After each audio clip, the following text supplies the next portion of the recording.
Hello everyone and welcome back to the channel. I hope you're having a wonderful day, and I know it's been a little while. I've been busy being sick and work and all that fun stuff. But never fear, we're back with a new video, and these are some newer 911 calls that are featured. One's from 2023 and the other one's from early 2024. Oh, and my foam squares are about to fall down. Yay, it's a soundproofing, yay. I really do appreciate you dropping in and check out this video. But before we get into the video, I do want to give a shout out to today's video sponsor.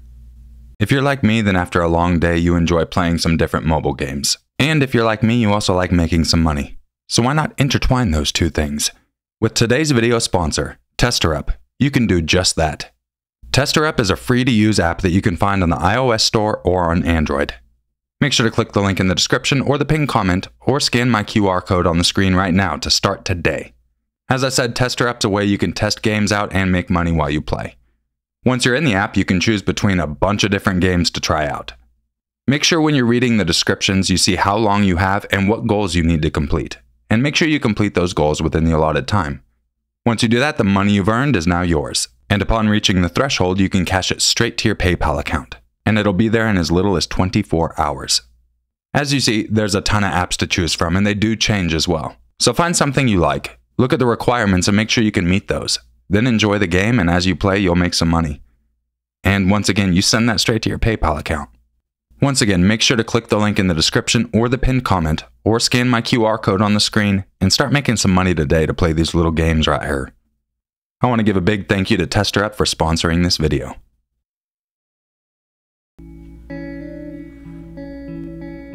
March 8th, 2024, Nashville, Tennessee. On March 8, 2024, 22-year-old Riley Strain was reported missing after an evening drinking with his fraternity brothers from the University of Missouri while there for a spring formal. Riley FaceTimed his mother between 7:30 p.m. and 8 p.m. from Friends in Low Places Bar and Honky Tonk, according to his stepfather Chris, who had been sitting nearby and listening to their conversation. During the conversation, Riley also mentioned that he and his friends had been to Miranda Lambert's Casa Rosa earlier that same evening. Later, Riley and his friends ended up at Luke's 32 Bridge, a bar owned by Luke Bryan, where he would be escorted out at 9:35 p.m. and become separated from his friends. Records show that he had purchased and was served 1 alcoholic drink and 2 waters. The bar did not provide details on why he was kicked out, but had said in a statement that it was based on their conduct standards. At around 9:46 p.m., Riley was picked up on surveillance from downtown Smoke and Vape Shop on Church Street, walking in the direction of 2nd Avenue North. Moments later, CCTV captured Riley crossing 1st Avenue North to Gay Street. On Gay Street, south of the Woodland Street Bridge, just before 10 p.m., Riley had a brief friendly exchange with a police officer who was in the area in response to a vehicle burglary call.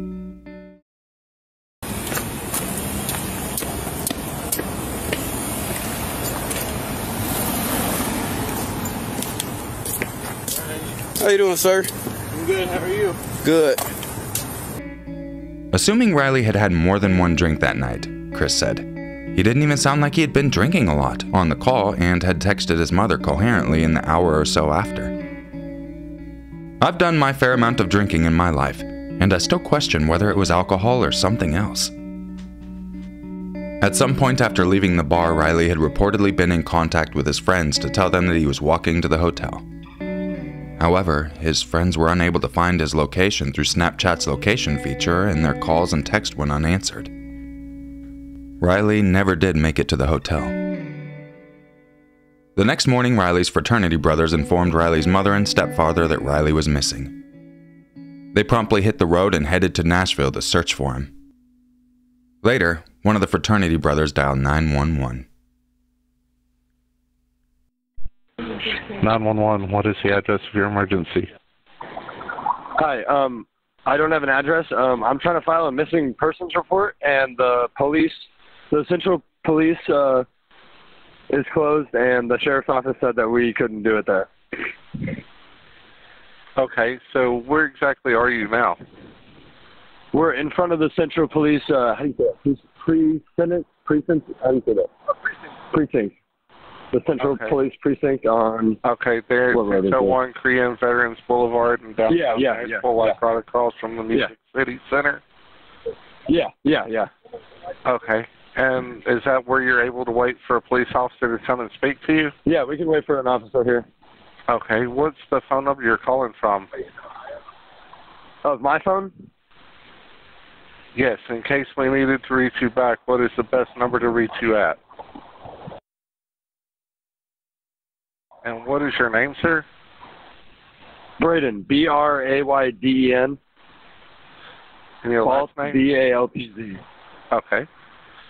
And who is it that you're wanting to report as missing?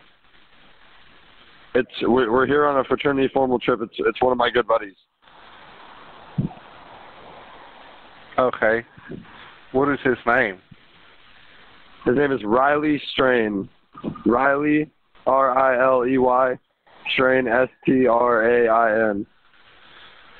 Okay. Is he white, black, Hispanic, Asian? He's white. 22-year-old, 6'5", blonde. Okay. And what was he last seen wearing? Outside of Luke Bryan's bar last night at like 10, and then the last time his location on his phone was by the sheriff's office at like 11 p.m. Okay. And what color clothing was he last seen wearing? He's wearing jeans, boots, and a half black shirt, half brown, light brown. Okay. And you said it last showed outside the sheriff's department? Like around that area by the river, by the sheriff's department over there. Okay. Does he have any life-sustaining medications or disabilities? No. And what is, you said he has a phone, so it's a cell phone, right? Yeah, it's an iPhone 15 Pro Max. What is the number? But it's hold on. Yes. Okay. And are you going to be waiting there at the door of the precinct, or are you going to be waiting in your car? I mean, yeah, we're at the front door of the precinct. Law enforcement quickly began their search efforts. Local jails, hospitals, and morgues yielded no results. Authorities, family, and volunteers searched the area of James Robertson Parkway and Gay Street, where his cell phone had last pinged. Investigators also analyzed surveillance from different bars and businesses in an effort to retrace Riley's steps. On March 17, 2024, Riley's bank card was found on the embankment between Gay Street and the Cumberland River by two people who heard of Riley's disappearance through TikTok. No new charges had been made on any of his accounts, but it was another clue to aid in the search for Riley.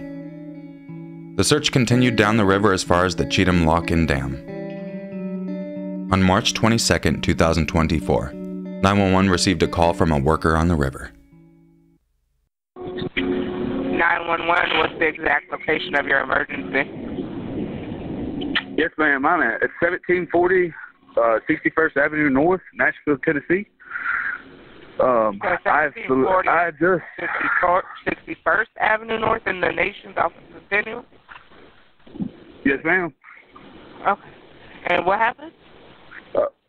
My company works on the river. I have just found a dead body. I believe it to be Riley. Okay. And you said you guys found a dead body? Yes, ma'am, in the river. We unload barges at this facility, What does it and look I was like? checking around my dock. It's definitely got a person, hair, black shirt, kind of like a white, muddy looking on the front. It's face down in the water. Yes, ma'am. It's Caucasian. It looks like a male? Yes, ma'am. Okay, is he right on the, what is it called? Yeah, he's on the front of my work barge. I'm at river marker 184 on the Cumberland River. You said River marker 184. Yes, ma'am. Okay, give me 1 second.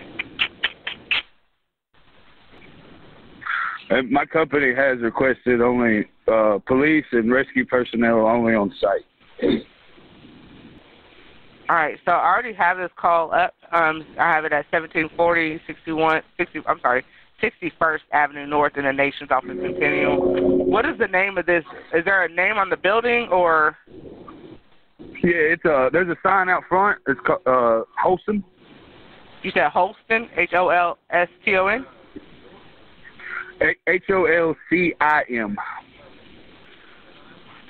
Is he completely submerged, or is he right on that, like the bed? Not the bed, but like is he partially in the water, partially out of the water? No, he's fully submerged. Besides his back sticking out of the water. I actually had to move a log off of the head to confirm it was a body. Okay. I have this call up, and I'm gonna get somebody out there. Okay. At around 7:30 a.m., Riley's body had been found approximately 8 miles from downtown Nashville in the Cumberland River. There were no apparent signs of trauma, and no foul play was suspected. On June 18, 2024, the autopsy report was released. Toxicology showed Riley's blood alcohol level was 0.228, and Delta-9 THC was also found in his system. Riley's causes of death were listed as drowning and ethanol intoxication, and his death was officially deemed accidental. Riley's family allegedly requested a second independent autopsy when his body was recovered without his pants, boots, and wallet. However, it was also reported that due to the medical examiner who performed the preliminary autopsy stating that no water was found in Riley's lungs, coupled with the lack of cuts and bruising from where he is believed to have fallen from, is what prompted them to request a second autopsy. Metropolitan Nashville Police Department issued a comment on the medical examiner's findings. The Riley strain autopsy report released today by the medical examiner, which found that the 22-year-old died as a result of accidental drowning and ethyl alcohol intoxication, corroborates the findings of the investigation conducted by MNPD, missing person detectives. The police department is now officially classifying Strain's death as accidental. The MNPD's investigation found that Strain consumed multiple alcoholic drinks at different establishments after arriving in Nashville with his friends on March 8th. The investigation found that he had become separated from his friends and was noticeably impaired as he walked onto Gay Street adjacent to the Cumberland River. Detectives have concluded that Strain, who was unfamiliar with Gay Street and the steep embankment leading to the river, did not realize the terrain conditions in the darkness as he stepped toward the overgrown area and fell down the embankment into the water. Due to recent rain, the river was very high that night, with a swift current. Strain's body was found in the river in West Nashville on the morning of March 22nd, several miles from Gay Street. June 18th, 2023, Turlock, California. Angel Primitivo Garcia forced his way into an unnamed ex-girlfriend's home where he threatened the occupants, pistol-whipped her 12-year-old son, and then dragged the woman out of her home and into his car. Hello, 911. It's an emergency. He has a gun. I'm sorry, what's going on?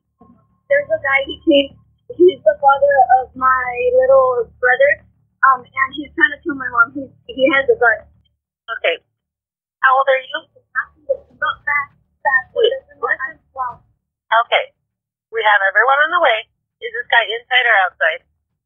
He's outside, and he has my mom. Which way did he go? ¿Español? ¿A dónde fue? Está aquí, pero se la llevó a la muchacha. ¿Llevó a dirección? ¿A dirección del sur?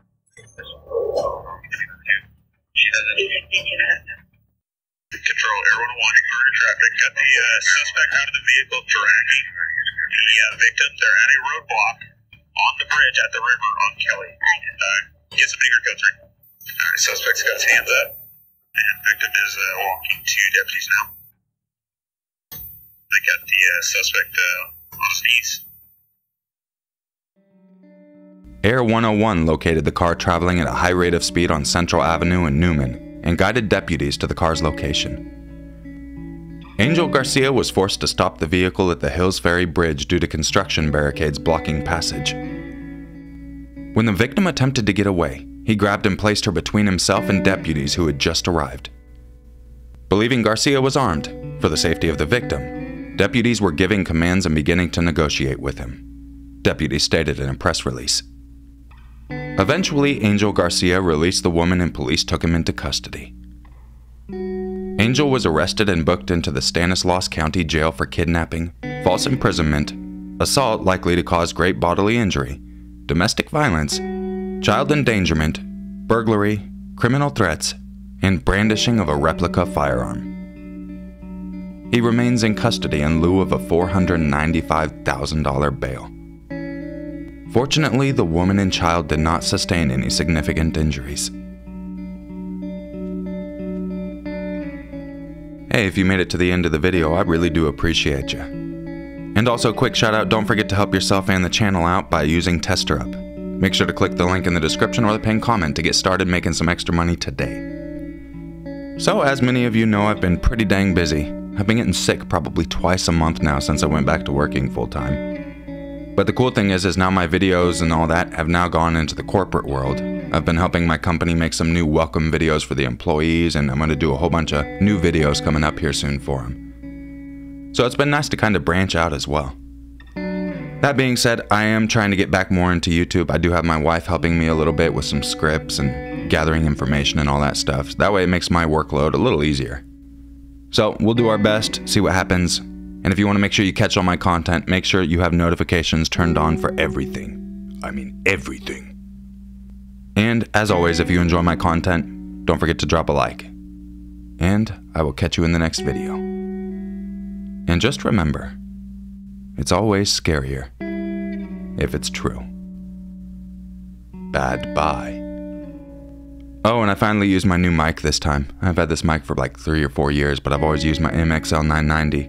So now I'm using that Shure 7 mic finally, so maybe you'll hear a difference, maybe not. Meh.